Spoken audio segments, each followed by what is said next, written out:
আজকের সকাল শুরু। সকালবেলা সবাই ঘুমিয়ে আছে।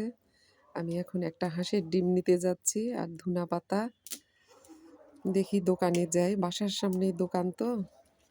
সকাল হলেই কি খাবো কি খাবো, তো ভাত খেতে ইচ্ছা করে না, মনে হয় যে রুটি পরোটা বা পিঠা এগুলো নিয়ে হালকা পাতলা খাবার খাই। তো এই যে যাচ্ছি, খুব বাতাস, খুবই ঠান্ডা। আমাদের এখানে ফাঁকা তো, এই জন্য খুবই ঠান্ডা পড়ছে, বাতাস হয়। তো দোকানে গেলাম বাসার সামনে একটা হাঁসের ডিম নিতে।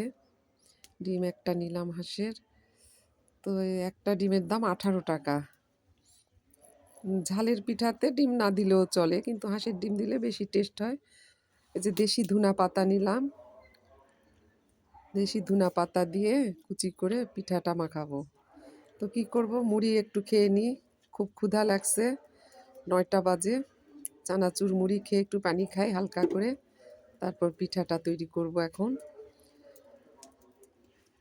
এই যে পিঠার মধ্যে ধুনা পাতা দিলাম, ডিম একটা, এই যে রসুন বাটা, আদা বাটা, জিরা বাটা, গরম মশলা বাটা, লবণ, একটু সরিষার তেল দিয়ে মাখালাম।